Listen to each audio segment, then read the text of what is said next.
எப்பவும் நெருப்பு மேல நிக்கிற மாதிரி டென்ஷனாவே இருக்க. என்னால ஒரு நிமிஷம் கூட நிம்மதியா அமைதியாவே இருக்க முடியல. என்னை ஏன் இப்படி கஷ்டப்படுத்துற? இந்த பிரச்சனையில இருந்து வெளியே வர்றதுக்கு எனக்கு ஒரு வழி காட்ட மாட்டியா?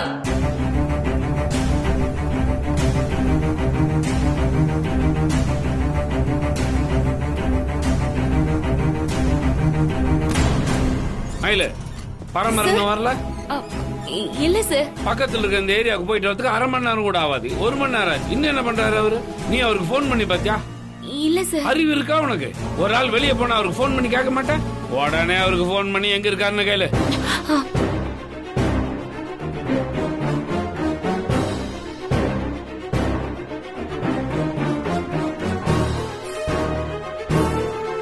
என்னாச்சு? லைன் போகுது, எடுக்க மாட்டேங்கிறாரு சார். நீ வை, நானே பண்ணிக்கிறேன்.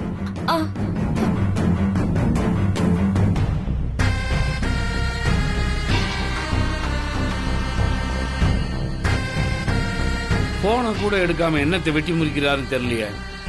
என் அவசரமோ டென்ஷன் யாருக்கும் புரிய மாட்டேங்க. சார், ஒருவேளை அவர் வண்டியில வந்துட்டு இருப்பாருன்னு நினைக்கிறேன். வண்டியில வந்தா என்ன, ஓரமா நிறுத்திட்டு போன் அட்டன் பண்ண வேண்டியது தானே. என் விஷயத்துல உங்களுக்கு எல்லாம் எப்பவுமே அலட்சியம் தான். எனக்குன்னு வந்து சேர்ந்து இருக்கிறீங்க பாருங்க எல்லாரும். ஆண்டவரே, பரமர ஒரு பொண்ணை வீட்டுல விட்டு வரதுக்கு இவ்வளவு நேரமா, இல்ல அத சாக்காச்சு ஊர்ல சுத்திட்டு வரீங்களா? என்ன ஆண்டவர் இப்படி எல்லாம் கேக்குறீங்க? இந்த ஊரை சுத்துறதுக்கு நான் என்ன கொடைக்கானல் ஊட்டியிலேயே இருக்கேன்? நான் வந்த ஆட்டோ பெட்ரோல் எல்லாம் நின்னு போச்சு.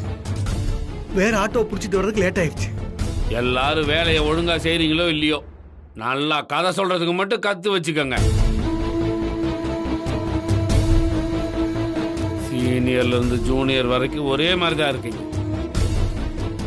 உங்க யாராலையும் எனக்கு ஒரு பைசா பிரயோஜனம் இல்லை. ஆண்டவரே, சூழ்நிலை. உங்க விளக்க வெங்காயமெல்லாம் எனக்கு தேவையில்லை. போன விஷயம் என்னாச்சு? அந்த பொண்ணை எந்த ஏரியாவில் இறக்கி விட்டீங்க? அவங்க வீட்டை கண்டுபிடிச்சிங்களா? அவங்க வீட்டில் யாரெல்லாம் இருக்காங்க? வேற என்னெல்லாம் பார்த்தீங்க? சொல்லுங்க.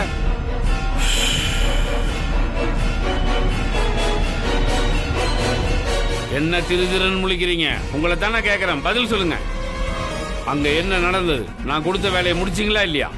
மன்னிச்சுங்க ஆண்டவரே, போற வழியில ஒரு சின்ன குழப்பம் நடந்து போச்சு. என்ன குழப்பம்? எல்லாமே குழப்பமாயிருச்சு.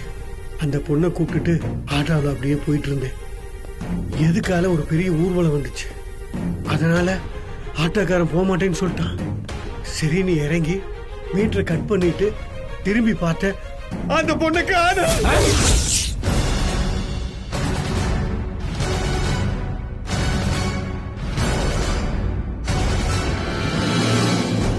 நானும் எல்லா பக்கம் போய் தேடி பார்த்தேன். அவ எங்க போனான்னு தெரியல. ரொம்ப சந்தோஷம் பரமர, ரொம்ப சந்தோஷம். வேற யாராவது போனா இந்த வேலையை சொதப்பிடுவாங்கன்னு ரொம்ப நம்பிக்கையோட உங்களை அனுப்பிச்சு வச்சேன். என் நம்பிக்கையை ரொம்ப நல்லா காப்பாத்திட்டீங்க. நீங்க செஞ்ச இந்த உதவிய நான் சாகர வரைக்கும் மறக்க மாட்டேன். தேங்க்ஸ் பரமர, ரொம்ப தேங்க்ஸ். இப்படி எல்லாம் நடக்கணும் நான் எதிர்பார்க்கவே இல்லை ஆண்டவரே, என்ன மன்னிச்சிருங்க. சும்மா மன்னிப்பு கேட்டு எரிச்சலாக்காதீங்க. உங்களை என்ன நான் மலையா விட்டு வர சொன்னேன்? ஒரு பொண்ணோட வீட்டை கண்டுபிடிச்சிட்டு வர சொன்னேன். அது கூட உங்களுக்கு தூப்பு. உங்களை சொல்லி தப்பு இல்லைங்க. இந்த வேலையை நானே செஞ்சிருக்கணும். உங்களை நம்பி கொடுத்தேன் பாருங்க என் புத்திய.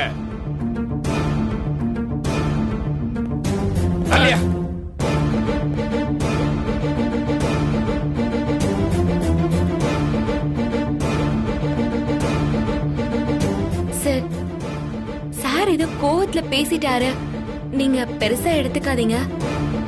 நான் என்ன ஒரு தீவிரவாதியை மிஸ் பண்ணிட்டு வந்தேன்.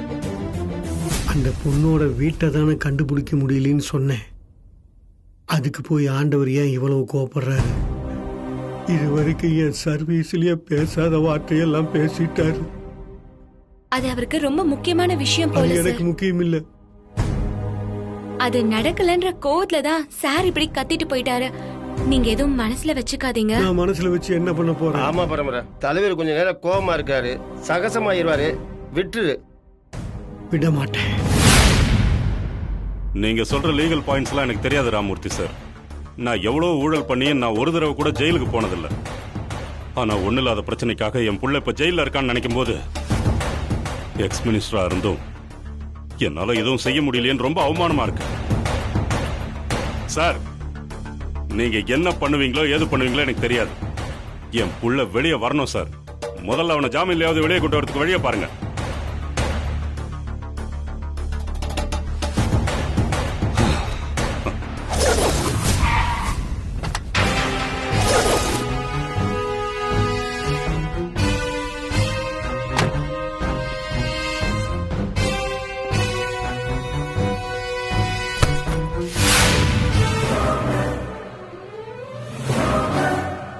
நீ எதுக்கு அங்க வந்த? என் புள்ளைய ஜெயிலுக்கு அனுப்பிட்டு எப்படி கதறிக்கிட்டு இருக்கேன்னு பார்க்க வந்தியா? இல்ல சார், நீங்க கொடுத்த பணத்துல ஒத்த பைசா குறையாம உங்ககிட்ட திருப்பி கொடுக்க வந்தேன். பணத்தை திருப்பி கொடுத்துட்டா நான் உன்னை மன்னிச்சு விட்டுருவேன் நினைச்சியா? சார், நீங்க என்ன மன்னிப்பீங்களோ தண்டிப்பீங்களோ எனக்கு தெரியாது சார். என் மனசாட்சிக்கு விரோதம் இல்லாம நடந்துகிட்டேன் நான் நினைக்கிறேன். துரோகம் பண்ண நீ எல்லாம் மனசாட்சியை பத்தி பேசவே கூடாது. திரும்ப திரும்ப நீங்க துரோகம் செஞ்சீங்கன்னு என்ன சொல்லாதீங்க. பணத்துக்காக நீதி நேர்மையெல்லாம் விற்கிறவன் தான். ஆனா கை நீட்டி வாங்கின காசுக்காக கடைசி வரைக்கும் விசுவாசமா நிக்கிறது தான் என்னோட கேரக்டர். என்னை நம்பி பணம் கொடுத்தவங்களை ஏமாத்துற அளவுக்கு நான் கேவலமானவன் இல்லை சார். அப்ப நான் கேவலமானவனா? என் நெத்தில முட்டாள் இடிச்சு வாயின்னு எழுதி விட்டிருக்கா உங்ககிட்ட ஏமாறதுக்கு? சார், நான் தான் சொன்னேன்ல சார், என் டீம்லயே எனக்கு எதிராக ஒரு ஆள் இருக்கான்னு. நான் என்ன செஞ்சாலும் அதுல எதிர்பதமா செஞ்சு என்னை ஏழரையில சிக்க விடுறதே வேலையை வச்சிருக்கா சார். நீங்க எங்கிட்ட போன்ல டீல் பேசணுமே அவளை தனியா கூட்டு போய் நான் சொன்னேன் சார். இது பெரிய இடத்து சமாச்சாரம், இதுல தலையிடாத, ஒதுங்கிக்கன்னு நான் வான் பண்ணேன் சார். பெரிய இடங்கிறதுனால இதுல எந்த கிறுக்குத்தனமும் பண்ண மாட்டான்னு நான் நம்பினேன் சார். எங்கிட்ட இருந்த ஆதாரத்தை அப்படியே உங்ககிட்ட ஒப்படைச்சிட்டேன் சார். இந்த பிரச்சனையை பத்தி வாயே திறக்க கூடாதுன்னு மிரட்டி தான் அந்த பொண்ணுங்களெல்லாம் பஸ் ஸ்டாண்ட்ல இறக்கி விட்டேன். கொடுத்த வார்த்தையை மீறி நடந்துக்கணும்னு நான் ஒரு செகண்ட் கூட நினைச்சதில்ல சார். உங்களுக்கு எதிராகவும் நான் எதுவுமே செய்யல சார். நான் செஞ்ச ஒரே தப்பு அவளை முழுசா நம்பினது தான். பென் டிரைவை தவிர செல்போன்லயே அவ வீடியோ எடுத்திருப்பான்னு எனக்கு தெரியாது சார். தெரிஞ்சிருந்தா அதையும் வாங்கி நான் அழிச்சிருப்பேன். என் பின்னாலேயே வந்து அந்த பொண்ணுங்களெல்லாம் அவ கூட்டு போவான் நான் எதிர்பார்க்கவே இல்லை சார். சார், நான் ஒரு பிளானிங்கோட போனா அவ வேற ஒரு பிளானிங்கோட வந்து மொத்தமா கெடுத்துறான். இதான் சார் உண்மை, இதான் சார் சத்தியம். அப்படி பார்த்தா நான் அவகிட்ட தான் டீல் பேசிருக்கணும். நீ தான் பெரிய ஆளுன்னு நான் அவங்கிட்ட பொறுப்பை கொடுத்தேன் பாரு, அங்கதான் நான் முட்டாள்தனம் பண்ணிட்டேன். நீ ஒரு வெட்டுன்னு முன்னாடியே தெரிஞ்சிருந்தா உன் பக்கமே நான் வந்திருக்க மாட்டேன். சார், நீங்க தப்பா புரிஞ்சிட்டீங்க சார். நீங்க எங்கிட்ட டீல் பேசுறதெல்லாம் கரெக்ட். ஆனா அவன் என்ன அடிச்சுட்டான் கிள்ளிட்டான்னு சின்ன குழந்தைங்க மாதிரி ஏதோ சாக்கு சொல்லிக்கிட்டு இருக்க கூடாது. உனக்கு ஒரு வேலை கொடுத்தா அதை நீதான் செஞ்சு முடிக்கணும். உன் டீம்ல இருக்கிற ஆளுங்களை நீதான் கண்ட்ரோல் பண்ணிருக்கணும். இது பார், நான் உங்ககிட்ட தான் பணத்தை கொடுத்தேன், உன்னதான் கேள்வி கேட்பேன். அவ சொதப்பிட்டா, இவ கெடுத்துட்டா, நீ கை காட்டுற ஆளுகிட்ட எல்லாம் என்னால சண்டை போட்டுக்கிட்டு இருக்க முடியாது. பணம் வாங்கின நீதான் எல்லாத்துக்கும் பொறுப்பு. ஒத்துக்கிறேன் சார், நான் தான் பொறுப்பு. ஆனா நீங்க சொன்ன வேலை என்னால செய்ய முடியல. செய்யாத வேலைக்கு பணம் வாங்கி எனக்கு பழக்கம் இல்லை சார்.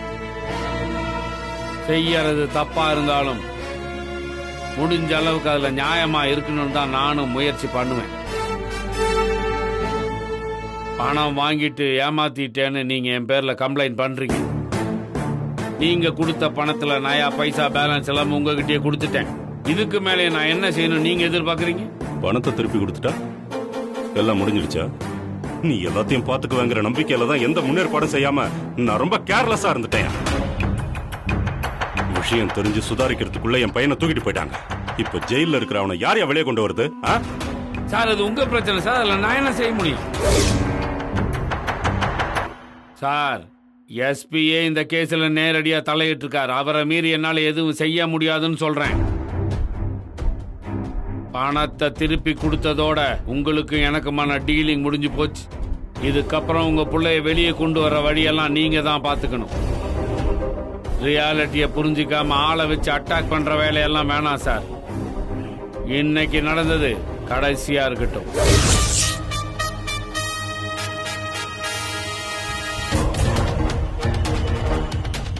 சார், என்ன பழி வாங்கறது தான் உங்களுக்கு சந்தோஷம்னா உங்களால் ஆனதை நீங்க பாருங்க.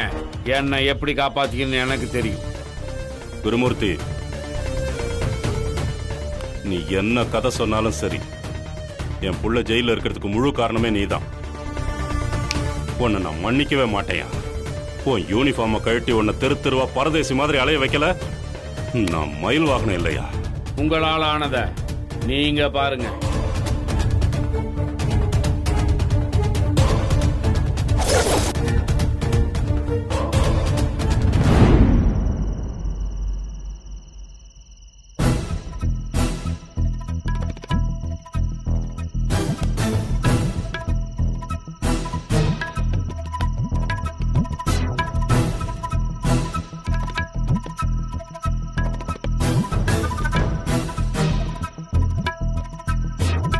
மயிலு, கண்ணு, என்னடி இவ்வளவு லேட்டு?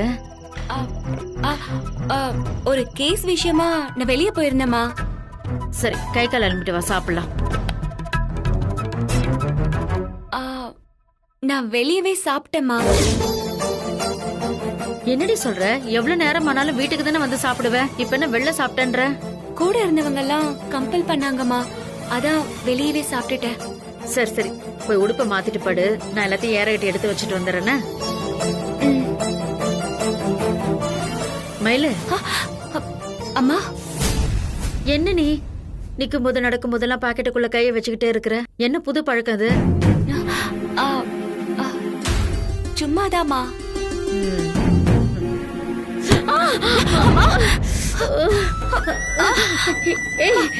என்னடி இது கையில இவ்வளவு பெரிய கட்டு? என்னாச்சு? டென்ஷன் ஆகாதம்மா, சின்ன காயம்தான்.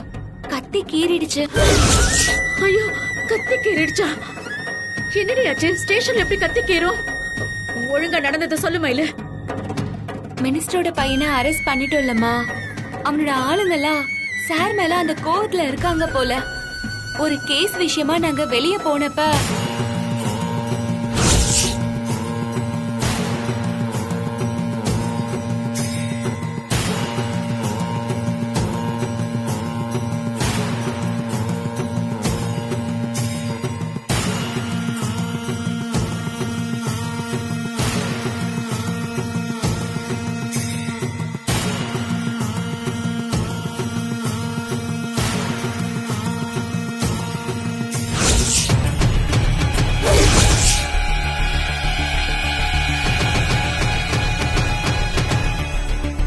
மயிலு, கத்தி ஆழமா கேறிடுச்சா? ரொம்ப ஆழமா படலம்மா. நீ பயப்படாத, இது 2-3 நாள்ல சரியாயிடும். உனக்கு ரொம்ப வலிக்குதா? ஊசி போட்டதுனால இப்ப வலி தெரியலம்மா.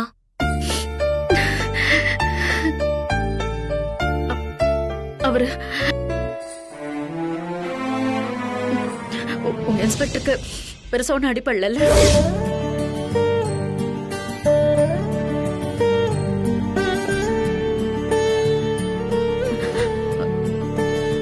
ஒரு மனிதாபிமானத்துலதான் கேட்டேன், வேற ஒண்ணும் இல்ல. சாருக்கு பெருசா ஒண்ணும் ஆகலம்மா. ஆளுங்களோட சண்டை போட்டதுனால அங்கங்க ஊமக்காயம் ஏற்பட்டிருக்கும்னு நினைக்கிறேன்.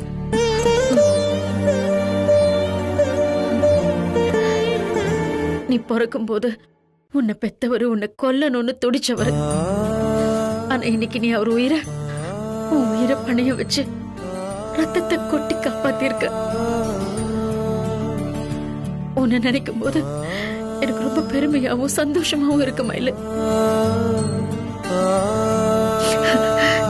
நான் உன்னை சரியாதான் வளர்த்திருக்கேன்னு நினைக்கும் போது எனக்கு ரொம்ப சந்தோஷமா இருக்கு. ரொம்ப சந்தோஷப்படாதம்மா. ஒரு பிரச்சனைய சமாளிக்க நான் ஏதோ செய்ய போய் இப்ப வேற ஒரு சிக்கல்ல மாட்டிக்கிட்டேம்மா. என்னடி சொல்ற? அன்னைக்கு நகைக்கடையில இருந்து ஒரு பொண்ணு துரத்துக்கிட்டு ஓடுனல்ல? ஆமா, அன்னைக்கு மோதிரத்தை திருட பார்த்தாலே அந்த பொண்ணா? ஆமாமா. அந்த பொண்ணு யாருன்னு தெரியுமா உனக்கு? என் சின்ன வயசு போட்டோவை ஓவியர் கிட்ட கொடுத்து சார் வரைய சொன்னாருல்ல. அன்னைக்கு நான் மாட்டிக்க கூடாதுன்னு என் படம் இருக்க வேண்டிய கவர்ல ஒரு அக்யூஸ்ட் படத்தையும் அக்யூஸ்ட் கவர்ல என் படத்தையும் நான் மாத்தி வச்சேன்னு உன்கிட்ட சொன்னேன்லம்மா. அந்த படத்துல இருந்த பொண்ணுதான் நம்ம நகைக்கடையில பார்த்த பொண்ணுமா. அவளோட பேரு விஜயாமா. ஊர் ஊரா போய் நகைக்கடையெல்லாம் குறி வச்சு திருடுற ஒரு கிரிமினல்மா. அவ மேல 10-15 கேஸ் இருக்குமா. அங்கேயும் திருடுறதுக்காக தான் அவ வந்திருக்கா. அவளை உடனே பிடிக்கணும்னு எஸ்பி சார் வேற ஆர்டர் போட்டிருக்காரு. ஆனா அவதான் நாங்க தேடிட்டு இருக்க கிரிமினல்னு சாருக்கு இன்னும் தெரியாதுமா. அவதான் தன்னோட கடைசி பொண்ணுன்னு சார் இன்னும் நம்பிக்கிட்டு இருக்காரு. நீ படத்தை மாத்தி வச்சதுனால வந்த வெனதன இது. அப்பவே நீ யோசிச்சு வேற ஏதாவது பண்ணிருக்கணும் மயிலு. படத்துல இருக்கிறவ நேர்ல வந்து நிப்பான்னு நான் எதிர்பார்க்கவே இல்லம்மா. சார் கண்ணுல அவ இவ்ளோ சீக்கிரமா மாட்டுவான்னு கூட நான் யோசிச்சு பார்க்கலமா. ஏதோ ஒரு தயக்கத்தால சார் அவகிட்ட நான் தான் உன் அப்பான்னு சொல்லிக்கல. ஆனா அவ மூலமா அவ குடும்பத்தை பாத்திரலான்னு நம்பி சார் அவ அட்ரஸையே தெரிஞ்சுக்க முயற்சி பண்ணிட்டு இருக்காரு. அவ கிரிமினலுங்கிறதுனால பரமன் சார் கண்ணுல மண்ணை தூவிட்டு அவ எப்படியோ தப்பிச்சு போயிட்டாமா. சார் அவ வீட்டை கண்டுபிடிச்சு போயிட்டா கண்டிப்பா எல்லா விஷயமும் தெரிய வந்து நான் நல்லா மாட்டிப்பமா. இவ்ளோ நாள் சமாளிச்ச மாதிரி அத கூட நான் எப்படியோ சமாளிச்சுப்பேன். ஆனா இன்ஸ்பெக்டர் தன்னை பொண்ணா நினைக்கிறாருன்னு அந்த கிரிமினலுக்கு தெரிஞ்சா விஷயமே வேற மாதிரி போயிடுமா. அவ சாரோட பொண்ணு மாதிரியே நடிச்சு எல்லா கிரிமினல் வேலையும் தைரியமா பண்ண ஆரம்பிச்சிருவா. செயின் திருடின புள்ளையவே காப்பாத்தினவர் தானமா நம்ம இன்ஸ்பெக்டர். பொண்ணு பொண்ணுன்னு உசிரியே விட்டுட்டு இருக்கவரு அவ கிரிமினல்னு தெரிஞ்சா ஜெயில தூக்கி போட போறாரு. அவ செஞ்ச எல்லா தப்பையும் மறைச்சு அவளை காப்பாத்ததாமா பாப்பாரு. ஒரு கிரிமினலுக்கு சார் உடந்தையா இருக்க கூடாதுமா. அப்படி ஒரு தப்பு நடக்கிறதுக்குள்ள இந்த பிரச்சனையை எப்படியாவது சரி பண்ணணுமா. எனக்கு புரியுது. ஆனா இப்ப நீ என்ன பண்ண போற மயிலு? தெரியலமா. இப்போதைக்கு எனக்கு எந்த யோசனையுமே இல்ல. ஆனா சீக்கிரமே இதுக்கு ஒரு முடிவு கட்டணுமா. மயில நில்ல.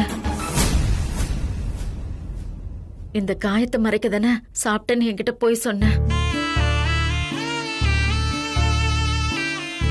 நான் சாப்பாடு ஊட்டி விடுறேன், நீ உட்காரு.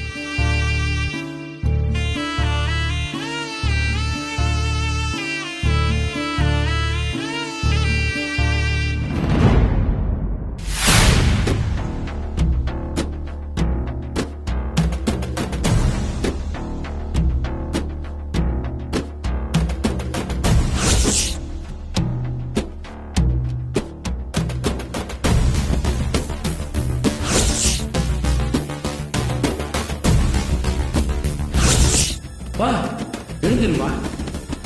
அடி பலமா விட்டுருச்சாமா. ஏமா இவ்வளவு பெரிய அடிபட்டு இது ரொம்ப சாதாரண சராய்ப்புங்கிற. வா போலாம்.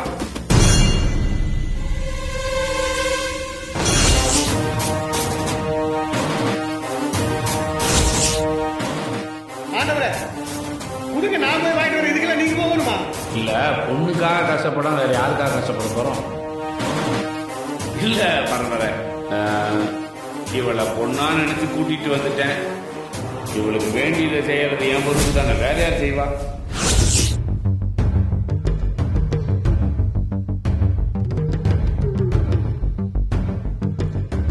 மகா, என்னாச்சுடி உனக்கு? எப்பவும் எவன் செத்தா எனக்கு என்னன்னு அசால்ட்டா இருப்ப. இன்னைக்கு இவ்ளோ சீரியஸா எதையும் யோசனை பண்ணிட்டு இருக்க? நாம இந்த ஊருக்கு வந்ததுல இருந்து நடக்கிறதெல்லாம் ஒரு மார்க்கமாவே இருக்கு. அன்னைக்கு ஒரு போலீஸ் ரோட்ல என்ன பார்த்துட்டு ஸ்டேஷனுக்கு கூட்டிட்டு போய் உட்கார வச்சாரு. இன்னைக்கு பார்த்த போலீஸ்காரர் எனக்கு தானா வந்து உதவி செய்யறாரு. பொண்ணு மாதிரி என்ன நினைச்சு ஓவரா உருகுறாரு. எந்த எமோஷனலும் இல்லாத எனக்கே ஒரு மாதிரி ஃபீல் ஆயிடுச்சு. ஆனா அவர் அன்பு தொல்லைதான் எப்படி புரிஞ்சுக்கிறதுனே தெரியல. நம்ம எல்லாரையும் கூண்டோட பிடிக்கதான் இந்த மாதிரி டிராமா பண்றாங்களோ? எனக்கும் அந்த டவுட் இருக்கு. நம்மள பிடிக்கவா இவ்ளோ டிராமா பண்றாங்கன்னு இன்னொரு பக்கம் காமெடியாவும் இருக்கு. நடக்கிறதெல்லாம் காமெடியா எடுத்துக்குவா இல்ல டிராஜடியா எடுத்துக்குவான்னு ஒண்ணுமே புரியல. நமக்கு கெட்ட நேரம் ஆரம்பிச்சிருச்சுன்னு தான் எனக்கு தோணுது. இல்லனா முதல் தடவையா நகை கடைக்கு போயிட்டு வெறும் கையோட திரும்பி வருவியா? ஏய், நானே மறக்கணும்னு நினைக்கிறேன்.